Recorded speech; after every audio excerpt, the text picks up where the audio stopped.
जय श्री राम। तो आज हम स्टार्ट करेंगे नेक्स्ट लेक्चर हमारा क्लास 12th का, जिसमें हम स्टडी करेंगे आइंस्टीन की फोटोइलेक्ट्रिक इक्वेशन। अब जो फोटोइलेक्ट्रिक इफेक्ट है उसको समझने के लिए सबसे पहले हमें इस इक्वेशन को समझना पड़ेगा। तो स्टार्ट करते हैं।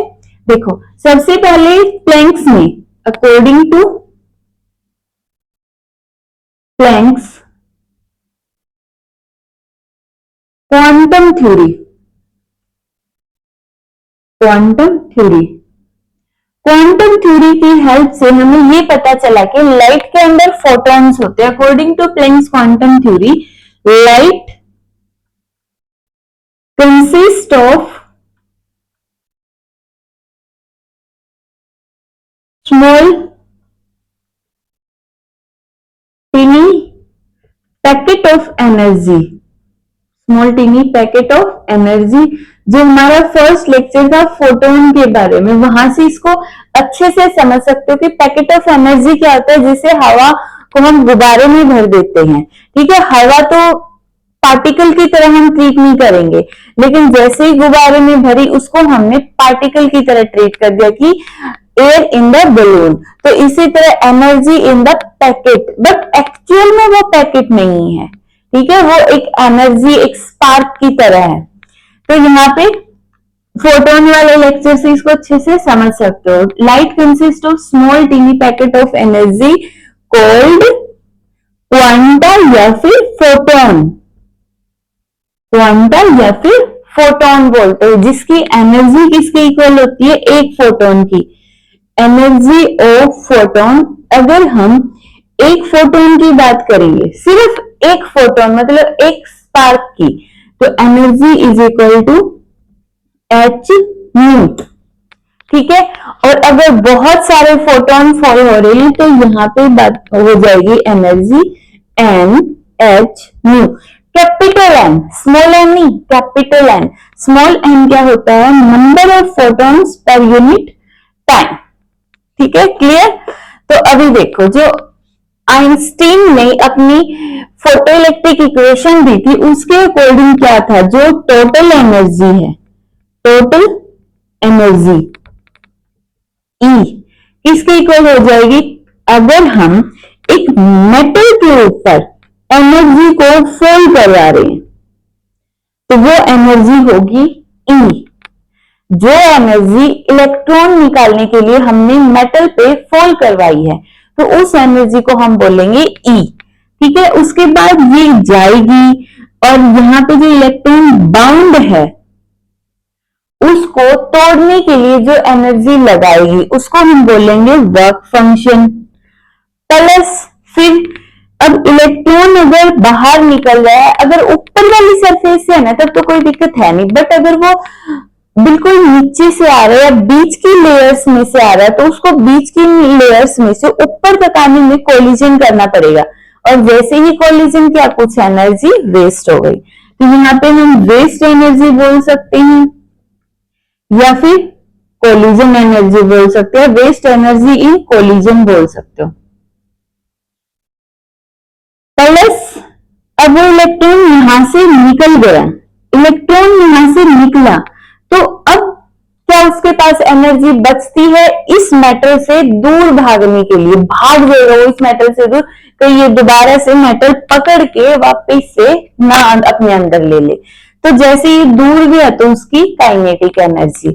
अब हमारे चैप्टर के अंदर हम वेस्ट एनर्जी जीरो कंसीडर करते हैं, कि जो हम कंसीडर करके चलते कि जितने भी इलेक्ट्रॉन्स है ना वो सरफेस से निकल रहे हैं, ठीक है। अगर सरफेस से निकलेंगे तो उनकी काइनेटिक एनर्जी फिर मैक्सिमम हो जाएगी, कि इससे ज्यादा एनर्जी, काइनेटिक एनर्जी इतनी एनर्जी के साथ बिल्कुल भी पॉसिबल नहीं है, ठीक है।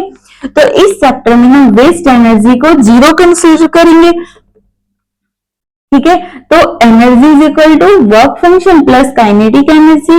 Kinetic energy is equal to work, यहाँ पे किसके इक्वल हो जाएगा, एनर्जी वर्क फंक्शन को लेफ्ट साइड ले जाओ माइनस वर्क फंक्शन।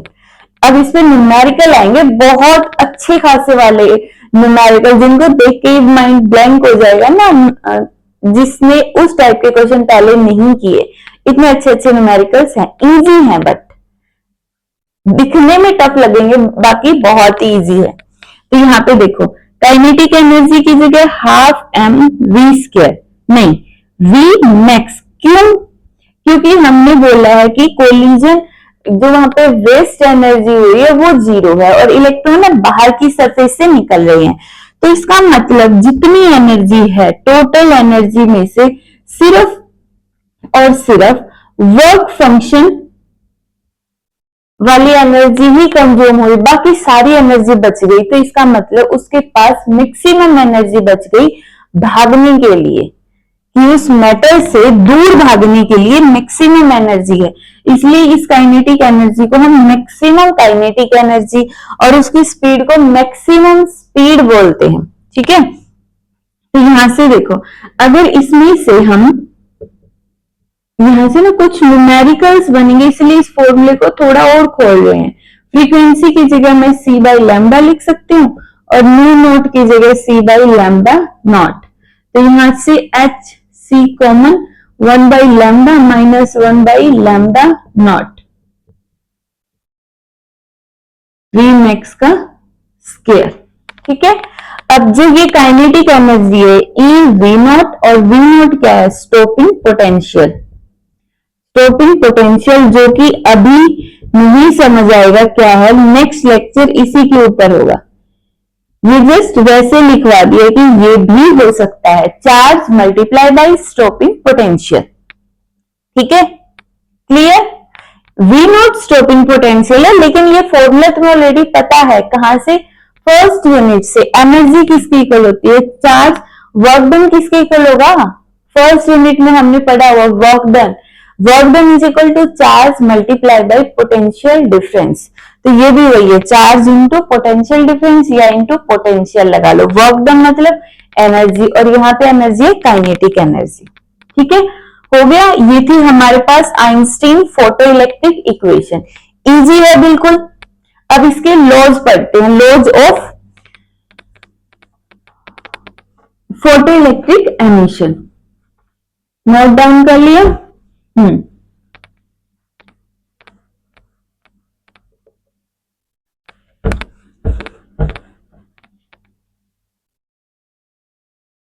देखो next topic,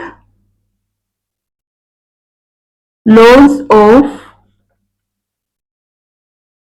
photo electric emission.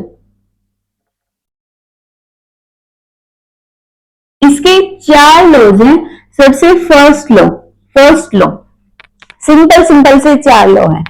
इसमें इन्होंने बोल दिया कि अगर हमारे पास, देखो या तो फ्रीक्वेंसी से कर लो या इंटेंसिटी से। बुक में इंटेंसिटी से दिया तो हम इंटेंसिटी से ही शुरू कर देते हैं, कोई जरूरी नहीं अगर लो आगे पीछे हो गए। इंटेंसिटी डायरेक्टली देखो, एक तरह से हम यहाँ पे बोल रहे हैं कि मेटल पर जब हमने फोटॉन्स फॉल करवाए हैं तो जितने फोटोन फॉल होंगे क्या उतने ही इलेक्ट्रॉन निकलेंगे? क्या लाइट की फ्रीक्वेंसी का कोई इफेक्ट होगा फोटोन के निकलने पे? तो यहाँ पे हमें इसको ये वाला पॉइंट स्टडी करना है। तो intensity directly proportional to number of emitted electrons. Intensity क्या होगी? Number of photons falling per unit area. देखो इंटेंसिटी में क्या होगा? Number of photons. वैसे तो number of photons falling per unit time per unit area होता है। ठीक है, एक तरह से बट समझ लो नंबर ऑफ फोटॉन्स ही है। तो directly proportional to number of emitted electron. जितने ज्यादा फोटोन फॉल होंगे उतने ज्यादा इलेक्ट्रॉन बाहर निकलेंगे।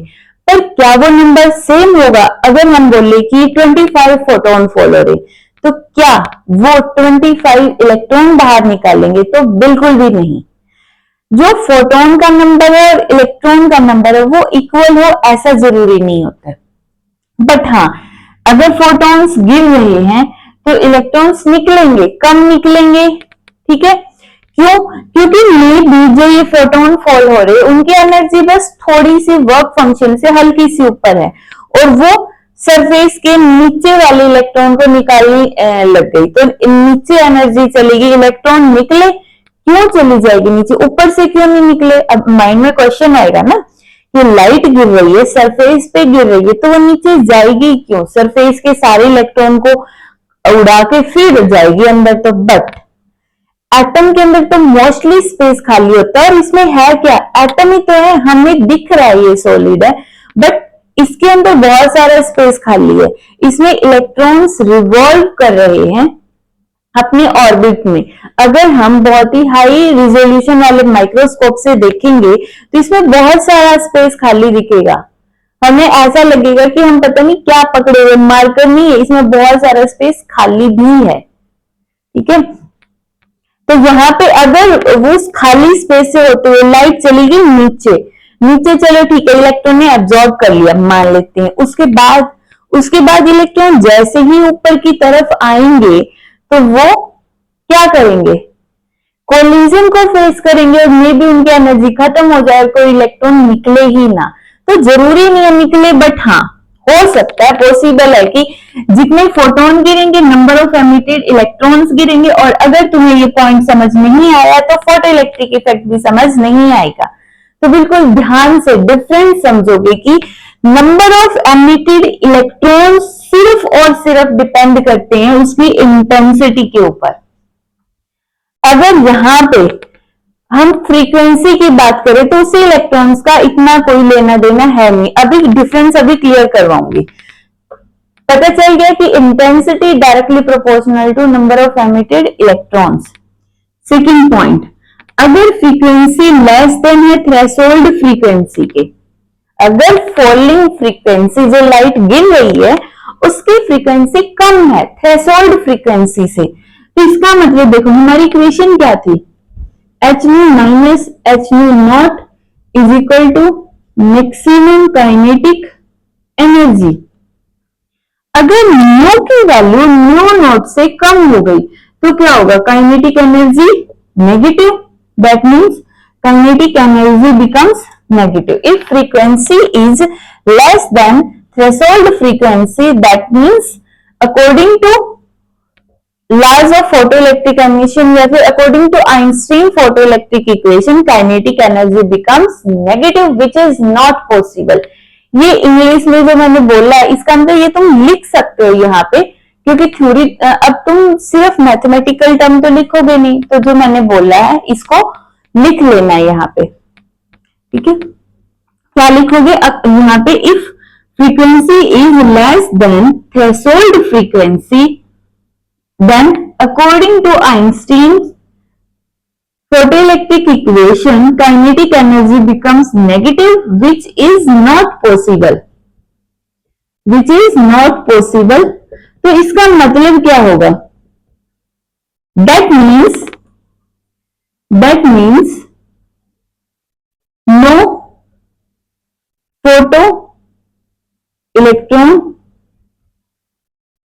एमिट को इलेक्ट्रॉन एमिशन बोल सकते, that means there is no electron emission, वहां पे कोई भी इलेक्ट्रॉन का एमिशन नहीं होगा अगर उसकी फ्रीक्वेंसी थ्रेशोल्ड फ्रीक्वेंसी से ज्यादा है। ठीक है, तो मतलब फ्रीक्वेंसी ग्रेटर देन होनी चाहिए थ्रेशोल्ड फ्रीक्वेंसी से। क्लियर, अगर ऐसा हुआ तो इलेक्ट्रॉन एमिट हो जाएंगे। ठीक है, if frequency is greater than threshold frequency then electron may emit, compulsory नहीं है, अभी बताना क्या पता थोड़ी सी ज्यादा, बिल्कुल हल्की सी, तो अगर थोड़ी सी ज्यादा नीचे चली गई तो वो कोलिजन में वेस्ट हो जाएगी, निकला इलेक्ट्रॉन बट सरफेस तक आया नहीं तो हमें दिखा नहीं, जो हमें दिखा नहीं हम उस पर विश्वास क्यों करें कि निकल रहा इलेक्ट्रॉन। ठीक है, तो यही वाला कॉन्सेप्ट है यहाँ पे कि may electron may emit. Clear, very good. Third point में हम यहाँ पे देखेंगे कि यही वाला है थर्ड पॉइंट वैसे तो, कि फ्रीक्वेंसी अगर ग्रेटर देन है थ्रेशोल्ड फ्रीक्वेंसी से then electron may emit, and when frequency increases, when frequency of incident photon increases, then kinetic energy of emitted electron also increases. ये increases का symbol है short में, also increases मतलब अगर frequency बहुत ज्यादा हो रही है तो उस केस में काइनेटिक एनर्जी बढ़ती जाएगी। क्यों? देख रहे हैं ना हम, ये तो फिक्स है। देखो थ्रेशोल्ड तो एक तरह से एमआरपी फिक्स है। अगर हम दुकान पे गए 100 रुपए लेके, मम्मी ने 100 रुपए दे दिए, बोले कि ये सामान लो बाकी रुपए तेरे, तो अगर हमने जो सामान लिया वो 60 रुपीज का, तो हमारे पास कितने बच गए? 40 रुपीज। अगर मम्मी ने दिए होते 200 रुपीज वही सामान लाने के लिए, अगर वही सामान 60 रुपीज का, फिर से हमारे पास कितने बच गए? 140 रुपीज। तो इसका मतलब जो काइनेटिक एनर्जी है, मतलब जो हमारे पास बच रहा है वो बहुत ज्यादा बच रहा है अगर फ्रीक्वेंसी बढ़ती गई। तो अगर फ्रीक्वेंसी बढ़ रही है तो इलेक्ट्रॉन में एमिट, और उनकी जो फ्रीक्वेंसी के बढ़ने से किस पे फर्क पड़ेगा? काइनेटिक एनर्जी पे। अब मेरी बात ध्यान से सुनो, अगर ये बात अभी जो मैं बोल रही हूँ समझ नहीं आई और तुम्हारा ध्यान मेरी बात पे अच्छे से नहीं गया तो फोटो इलेक्ट्रिक इफेक्ट समझ नहीं आएगा। ओके, ध्यान से देखो, इंटेंसिटी के बढ़ने से नंबर ऑफ इलेक्ट्रॉन्स बढ़ेंगे। जितनी इंटेंसिटी बढ़ेगी उतनी नंबर ऑफ इलेक्ट्रॉन्स बढ़ेंगे, और जितनी फ्रीक्वेंसी बढ़ेगी उन इलेक्ट्रॉन्स की काइनेटिक एनर्जी बढ़ेगी। ज्यादा फ्रीक्वेंसी से ज्यादा इलेक्ट्रॉन्स नहीं निकलेंगे। नंबर ऑफ इलेक्ट्रॉन्स कितने निकलेंगे? नंबर ऑफ, देखो नंबर ऑफ इलेक्ट्रॉन्स कितने निकलेंगे ये किस पे डिपेंड करेगा? इंटेंसिटी पे। इंटेंसिटी ही डिसाइड कर सकती है, ठीक है।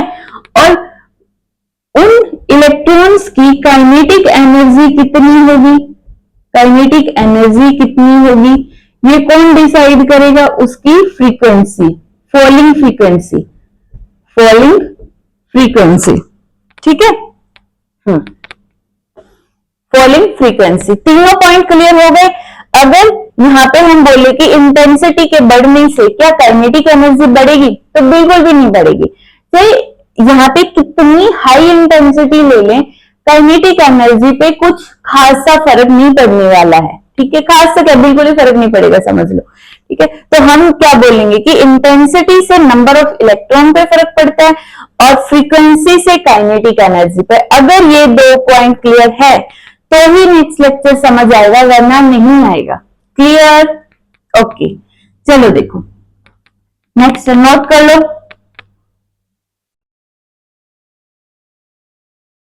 हो गया? देखो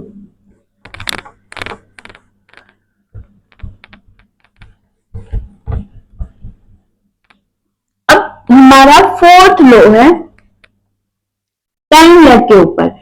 मतलब जब कोई भी फोटोन इलेक्ट्रॉन पे फॉल हुआ तो यहाँ पे कौन सा कोलिजन होगा? कोलिजन होगा elastic collision.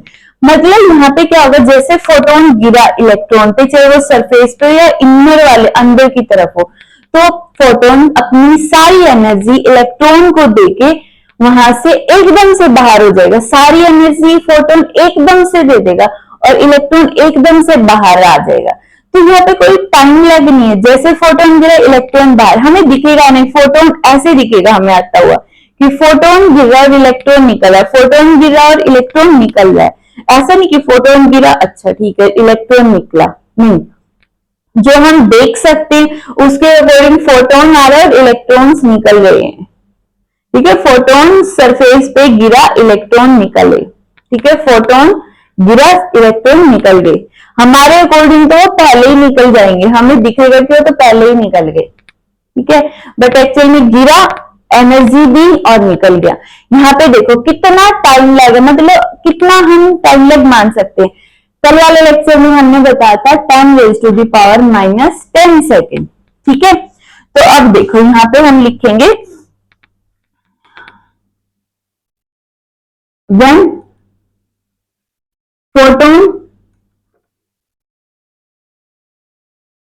falls on an electron then it transfer its whole energy at once to electron with no time lag.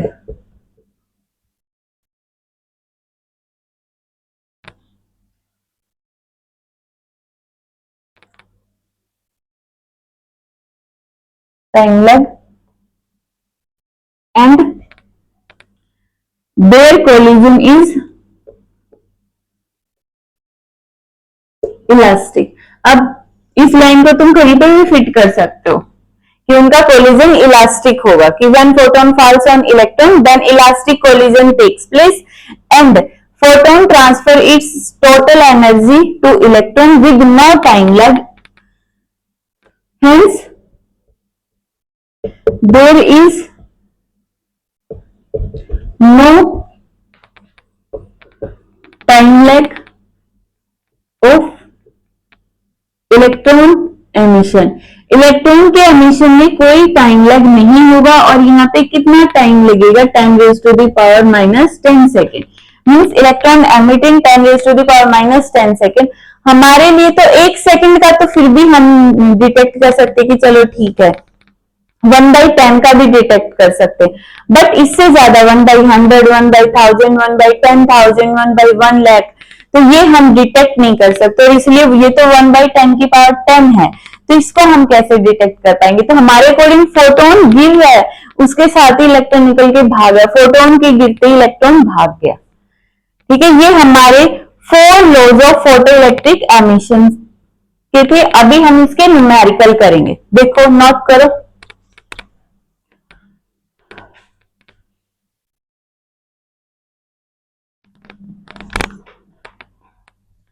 देखो यहाँ पे हमारा फर्स्ट न्यूमेरिकल है, स्टेटमेंट पढ़ो और सॉल्व करने की ट्राई करो। इन्होंने क्या बोला है कि illuminating the surface with light of wavelength, कितने वेवलेंथ है 0.35 माइक्रोमीटर एंड सेकेंड वेवलेंथ कितनी 0.54 माइक्रोमीटर।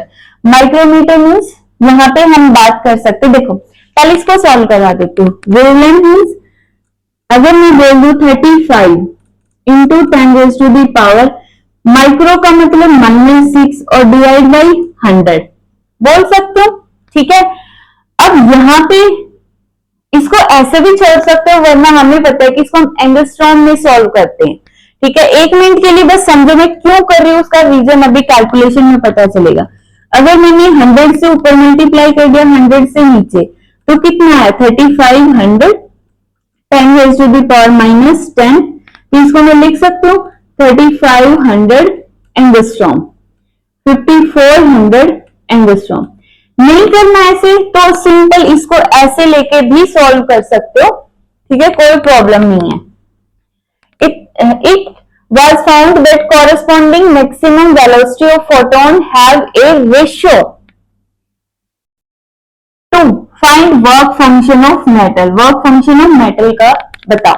देखो इन्होंने क्या बोला है कि जब सरफेस पे λ1 लाइट गिरती है तो उस टाइम पे क्या होगा, उसकी कुछ वेलोसिटी होगी, मान लो v1 वेलोसिटी, और जब उस पे λ2 लाइट गिरती है तो उसकी वेलोसिटी होगी v2। तो इन्होंने ये जो m दिया है ये v1 और v2 का रेशियो दिया है, इज इक्वल टू 2 किसके इक्वल है v1 और v2 का। जैसे वेवलेंथ गिरी इलेक्ट्रॉन निकले उनकी वेलोसिटी v1, जैसे वेवलेंथ गिरी इलेक्ट्रॉन निकले उनकी वेलोसिटी v2। तो ये रेशियो हो गया, means v1 is equal to twice of v2। Work function बताओ, तो सिंपल कौन सी इक्वेशन यूज करेंगे, आइंस्टीन फोटोइलेक्ट्रिक इक्वेशन। तो यूज करो, सबसे पहले तो हाफ m v1 का स्क्वायर मैक्सिमम है, ये मैक्सिमम समझ लेना है। यहाँ पे एनर्जी फॉल हो रही है hc by λ1 minus work function, फिर हाफ ऑफ सेकंड केस में वेलोसिटी होगी v2 hc by λ2 minus work function. ठीक है, दोनों को कर दो डिवाइड, हाफ m से हाफ m कैंसल, v1 की जगह मैं लिख सकती हूँ ट्वाइस ऑफ v2 का whole square divide by v2 का होल स्क्वायर। तो समझ आई इस तरफ। यहाँ पे कितना बचा फिर 4v2 का स्क्वायर नहीं बन गया, 4v2 का स्क्वायर कैंसल आउट, कितना बचा, सिर्फ 4, तो यहाँ पे लिख देते हैं 4 is equal to this term. अब यहाँ पे मैं इसको रब कर दो, नहीं पहले लिख ही देते हैं, चलो 4 divide by 1 HC by lambda 1 minus 5 note और HC by lambda 2 minus 5 note. अब क्या करेंगे, सिंपल क्रॉस मल्टीप्लीकेशन। देखो जो समझाने का पॉइंट था वो बस यही था कि इसमें ये फॉर्मूला यूज होगा, इस तरीके से यूज होगा, आगे कैलकुलेशन है, फिर भी थोड़ा बहुत हम कर लेते हैं। क्रॉस मल्टीप्लाई करेंगे 4C by lambda 2 minus 4 5 note और 1 की इस तरफ HC by lambda 1 minus work function. अब लैम्डा वाली टर्म एक साइड में कर दो और वर्क फंक्शन वाली टर्म एक साइड में कर दो, तो कितनी आएगी 4 HC by lambda 2 minus HC by lambda 1 is equal to 4 work function minus work function. तो देखो HC कॉमन ले लो, 4 by lambda 2 minus 1 by lambda 1 3 work function. ठीक है, 3 को नीचे ले आओ, वर्क फंक्शन निकालना ना। अब देखो कितना इजी होगा। अब बताऊंगी कि क्यों मैंने इसको एंगस्ट्रॉम में लिखा है। HC की वैल्यू हमें याद है कितनी होती है, 12400 electron volt angstrom divide by 3। अब ये 4 डिवाइड बाई लैम्डा 2 कितना है, 5400 एंगस्ट्रॉम माइनस 1 बाई 3500 एंगस्ट्रॉम। ठीक है, तो अब देखो ये एंगस्ट्रॉम को बाहर निकाल दो, बाहर भी एंगस्ट्रॉम है तो इसको कैंसिल कर दो। क्लियर, तो इसीलिए हमने किया कि इसके एंगस्ट्रॉम से हम फॉर्मूले वाला एंगस्ट्रॉम कैंसिल कर दे। ये कैलकुलेशन है, चाहे पहले कर लो या बाद में कर लो, कोई प्रॉब्लम नहीं। तुम्हें माइक्रोमीटर में सॉल्व करना है करो, ठीक है। बस अब क्या करना है, इसका एलसीएम लो और सॉल्व करो। वर्क फंक्शन कितना आ जाएगा, सॉल्व कर लेना, वरना वीडियो बहुत लंबी हो जाएगी अगर मैं सॉल्व करूंगी तो यहाँ पे वर्क फंक्शन आ जाएगा 1.88 इलेक्ट्रॉन वोल्ट, 1.88 इलेक्ट्रॉन वोल्ट। कर लोगे, इलेक्ट्रॉन वोल्ट को एज इट इज रखना है, इसको सॉल्व कर लेना बस ये वाले टर्म्स। हो गया न्यूमेरिकल, इजी है। ये जेई के अंदर पूछा हुआ, जेई एडवांस में शायद 2014 का क्वेश्चन है। Clear, next question.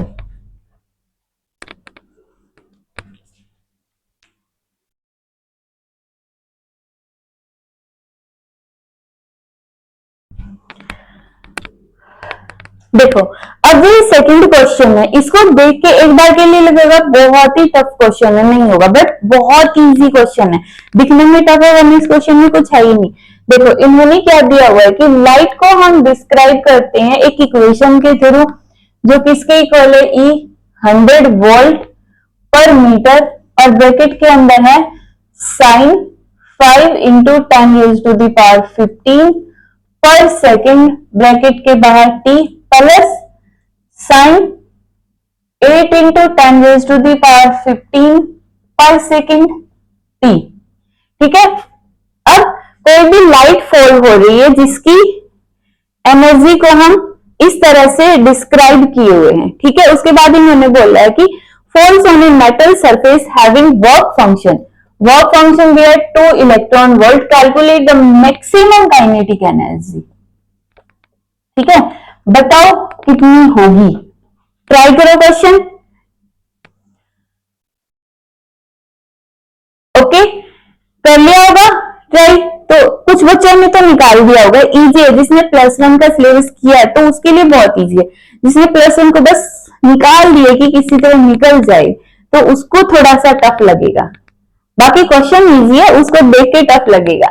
तो यहाँ पे देखो, हमें पता है कि हम यहाँ पे जो ये वाला चैप्टर है इलेक्ट्रोमैग्नेटिक वेव के अंदर +2 में भी पढ़ा है और +1 में भी वेव्स में हमने पढ़ा है कि ये क्या होता है, साइन ओमेगा टी होता है प्लस साइन ओमेगा, ये ओमेगा 1t है, ये ओमेगा 2t है। अलग अलग फ्रीक्वेंसी हम पढ़ते हैं ना, ये sine of omega t plus sine of omega 2t, ये इसका आगे इनोट वाला फैक्टर है, इनोट वाला फैक्टर हो गया। ठीक है, ये है। अब फ्रीक्वेंसी कितनी यहाँ पे, ओमेगा 1, ओमेगा 1 किसके इक्वल होगा, 2 पाई μ1 यही होगा ना, omega 1 is equal to 2 pi mu 1। हमें तो हमारे फॉर्मूले में म्यू होता है, तो यहाँ पे म्यू किसके इक्वल होता है, omega 1 divide by 2 pi, and omega 2 by 2 पाई किसके इक्वल हो जाएगा, सेकेंड फ्रीक्वेंसी। ठीक है, अब देखो जो फर्स्ट फ्रीक्वेंसी है यहाँ पे ओमेगा 1 कितना है, 5 into 10 raise to the power 15 divide by 2 pi, and omega 2 8 into 10 raise to the power 15 divide by 2 pi. अब यहां से देखो कौन सी फ्रीक्वेंसी लोगे, इन्होंने बोला मैक्सिमम काइनेटिक एनर्जी, इस पे तो फॉल हो रही है सिर्फ 5 into 10 raise to the power 15 और यहाँ पे 8 into 10 raise to the power 15, तो कौन सी फ्रीक्वेंसी ज्यादा है, ये वाली μ2 ज्यादा है। अगर ये वाली फ्रीक्वेंसी ज्यादा है तो इसके कॉरेस्पॉन्डिंग इलेक्ट्रॉन्स जो निकलेंगे उनकी एनर्जी भी तो ज्यादा होगी, उनकी काइनेटिक एनर्जी भी तो ज्यादा होगी, तो कौन सी फ्रीक्वेंसी लेंगे हम, ये वाले, इसको छोड़ दो। अगर पूछा होता है ना काइनेटिक एनर्जी बताओ तो हम दोनों के लिए निकाल सकते हैं, बट अभी तो इन्होंने मैक्सिमम बोल दिया, तो जब भी मैक्सिमम पूछ लेना तो मैक्सिमम फ्रीक्वेंसी ले लो। ठीक है, देखो समझ आ गया, इसको नोट डाउन करो, कर लिया। तो यहां से देखो according to Einstein photo electric equation किसके इक्वल होगा, kinetic energy maximum h mu minus h mu not, या फिर सिंपल वर्क फंक्शन लिख दो। तो यहाँ पे हम लिखेंगे म्यू 2 क्योंकि सेकंड फ्रीक्वेंसी है, तो एच म्यू 2 किसके इक्वल लिखा था हमने, 8 into 10 raise to the power 15 divide by 2 pi, minus work function दिया है 2 इलेक्ट्रॉन वोल्ट। अब देखो जिसने फर्स्ट लेक्चर सुना हुआ है वहां पे मैंने बताया था कि एच की वैल्यू क्या होती है, फर्स्ट या सेकंड लेक्चर में 4.14 into 10 raise to the power minus 15 electron volt. अगर एच की वैल्यू में सिंपल चाहिए तो 6.6 into 10 raise to the power minus 34, और अगर हमें इलेक्ट्रॉन वोल्ट में चाहिए तो इसको याद रख सकते हो ताकि हमारी कैलकुलेशन हो जाए बहुत ही इजी। -2 इलेक्ट्रॉन वोल्ट, इसको सॉल्व कर लो, electron volt as it is रखना, जब ये और ये सॉल्व करोगे तो जो आंसर आएगा वो इलेक्ट्रॉन वोल्ट में आ जाएगा। इसको सॉल्व कर लेना, इसका आंसर आएगा सॉल्व करने के बाद 5.27 इलेक्ट्रॉन वोल्ट और माइनस में 2 इलेक्ट्रॉन वोल्ट, तो कितना बचा यहाँ पे 3.27 इलेक्ट्रॉन वोल्ट। इतनी इसकी काइनेटिक एनर्जी होगी। अगर मैं कैलकुलेशन सॉल्व करूंगी खुद से तो थोड़ा टाइम ज्यादा लग जाएगा, वीडियो एडिटिंग में भी बहुत टाइम लगेगा फिर मुझे, तो इसलिए मैं थोड़ा सा कैलकुलेशन स्किप कर देती हूँ, तब ना कर लेना ये। ठीक है, सिंपल कैलकुलेशन है, कर लोगे, न्यूमेरिकल इजी है ना। अब इसका एक बेसिक कॉन्सेप्ट करवा रही हूँ कि ऐसा ऐसा कोई भी क्वेश्चन आ जाए कर लोगे।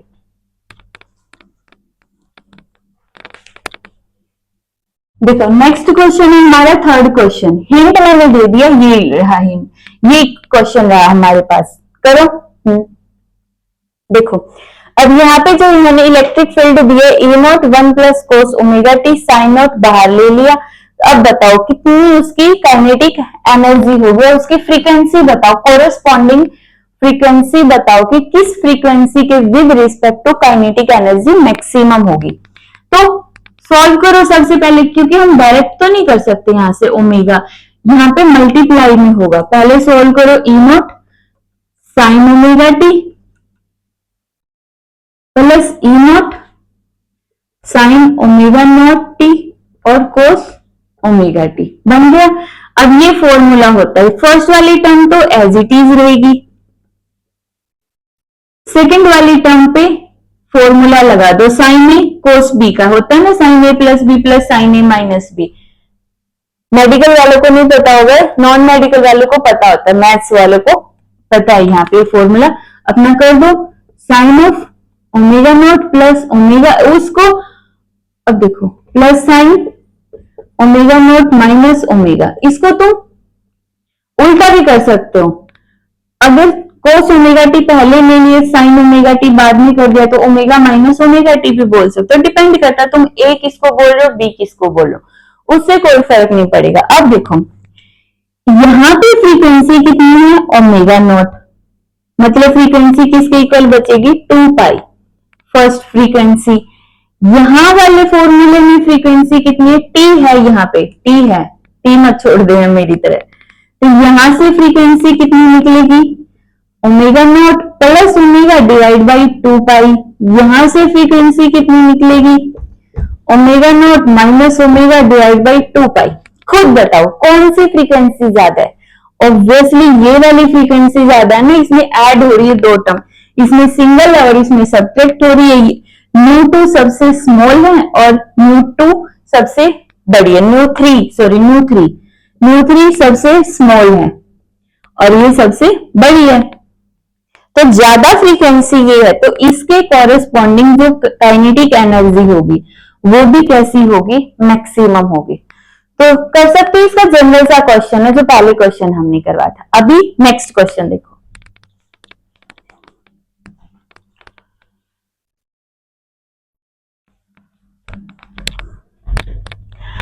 अभी नेक्स्ट क्वेश्चन है और आज का हमारा लास्ट क्वेश्चन है। तो इसमें देखो इन्होंने दिया हुआ है, क्वेश्चन पढ़ो और सॉल्व करो। इस क्वेश्चन को करने के लिए जो हमारा प्रीवियस लेक्चर था इंटेंसिटी वाला वो समझ आना चाहिए, अगर वो समझ नहीं आएगा तो क्वेश्चन सॉल्व करने में प्रॉब्लम होगी। तो देखो करो, हो गया।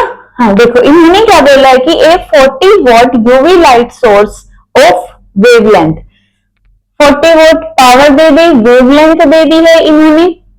Illuminate magnesium surface placed 2 metre away, एक सोर्स है 2 मीटर दूर, एक मैग्नीशियम का सोर्स रखा हुआ है। मैग्नीशियम क्या हमने मटेरियल ले लिया 2 मीटर दूर, मैग्नीशियम का सरफेस है, उस पे इस सरफेस से लाइट फॉल हो रही है।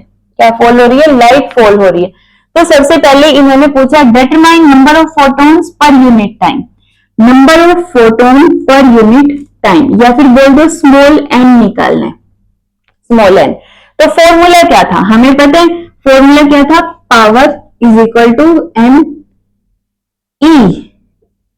एच न्यू, या फिर बोल दो N E divide by T. Power किसके इक्वल होता है, work upon time, energy upon time. तो energy upon time, number of photons सारे, total energy divide by time. तो यहां से m बाई टी किसके इक्वल होगा, p बाई ई। तो p बाई ई की जगह हम रखेंगे hc बाई लैम्डा। सॉल्व भी तो करना है, तो p की वैल्यू 40, वेवलेंथ 2480 एंगस्ट्रॉम, h की वैल्यू 6.6। अगर इलेक्ट्रॉन वोल्ट में आंसर है तो डायरेक्ट वैल्यू पुट कर दो, बट अगर सिंपल है तो कैलकुलेट कर दो। सिंपल, सॉल्व करो इसको। जब तुम इसको सॉल्व करोगे तो 5 इंटू 10⁻19 आंसर आएगा पर सेकेंड, यूनिट आएगी इसकी। क्यों, क्योंकि नंबर ऑफ फोटोन पर यूनिट टाइम है, सिर्फ नंबर नहीं है, पर यूनिट टाइम है। हो गया फर्स्ट पार्ट, इजी है। सेकेंड पार्ट देखो, सेकेंड पार्ट में उन्होंने बोला नंबर ऑफ फोटॉन्स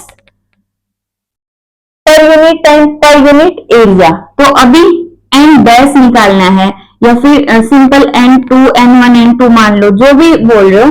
तो यहाँ पे हमने निकालना है ये वाला, फोटोन फ्लक्स भी बोलते हैं इसको, फोटोन फ्लक्स भी बोल सकते हैं। अगर कभी एग्जाम में डायरेक्ट फोटोन फ्लक्स आ गया, सोचो ये क्या होता है, तो photon flux number of photon falling per unit area पर यूनिट टाइम, किसी भी सरफेस पे नॉर्मली जितने फोटोन फॉल हो रहे हैं, ठीक है। तो ये देखो यहाँ पे हम क्या करेंगे, डिवाइड बाई एरिया।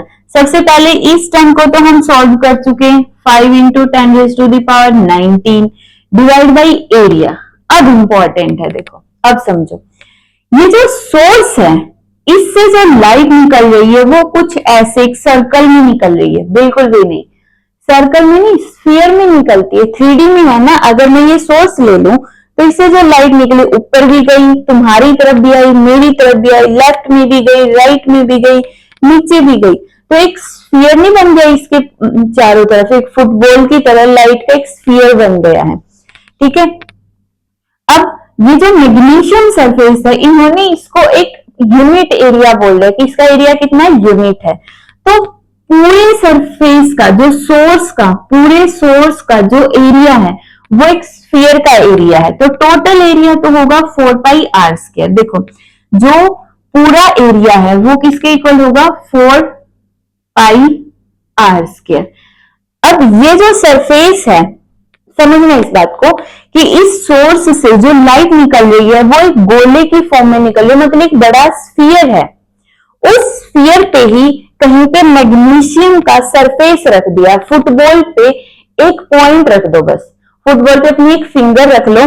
ठीक है, कुछ ऐसे देखो कि ये फुटबॉल, मान लो ये गोल है और इसके बीच में कहीं पे सोर्स रखा होगा। तो इस जगह जहां पे मैंने अपनी फिंगर रखी हुई है ना, इस जगह तुम्हें क्या निकालना है, फोटोन फ्लक्स निकालना है। तो एक पॉइंट है ना ये, तो इसका एरिया कितना है 1, तो इसलिए नंबर ऑफ फोटोन पर यूनिट एरिया तो इतना आ गया।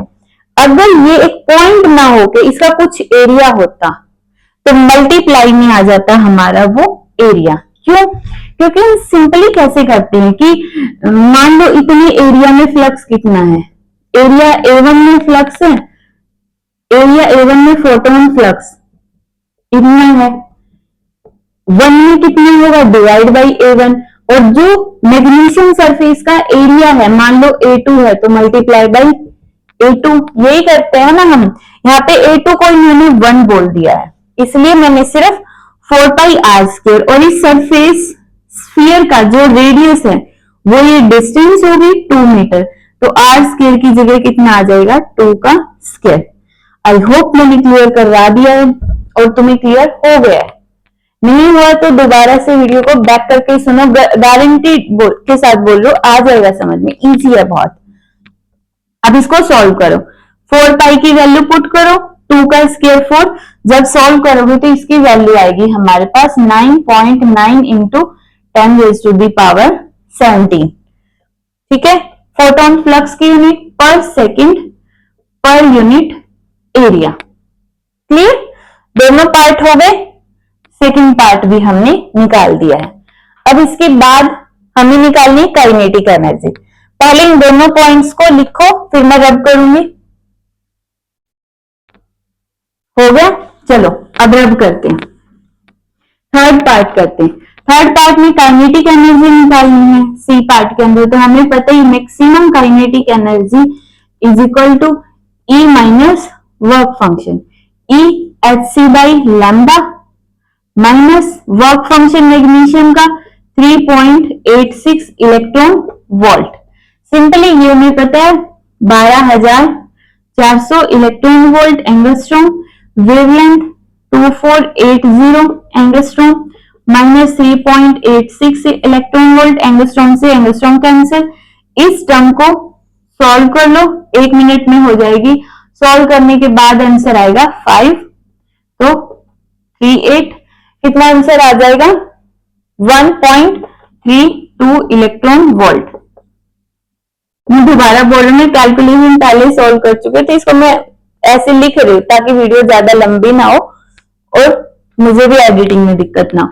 तो ये अपना सिंपल हो गया। ठीक है, सिंपली कैलकुलेशन कर दी, कुछ भी नहीं इस पार्ट में, तो इसलिए मैंने जल्दी जल्दी भी बता दिया।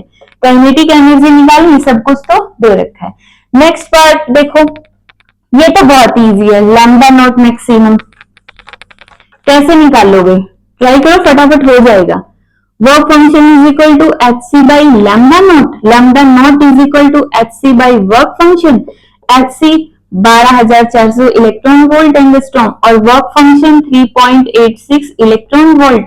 इलेक्ट्रॉन वोल्ट से इलेक्ट्रॉन वोल्ट कैंसिल, और जब इसको सॉल्व करोगे तो आएगा 3370 नैनोमीटर। ठीक है, या फिर इसमें एक 0 और लगा दो, इसको एंगस्ट्रॉम में लिख दो, एंगस्ट्रॉम मीटर या नैनोमीटर में लिख दो, जो भी ऑप्शन में दे रखा हो। कर लोगे? देखो, हाँ इजी क्वेश्चन है ना सारे, तो इसके बाकी के क्वेश्चंस भी जहां से भी मिले, जिस भी बुक से मिले, ट्राई करो, हो जाएंगे। इजी है सब कुछ। ठीक है, तो पढ़ते रहो।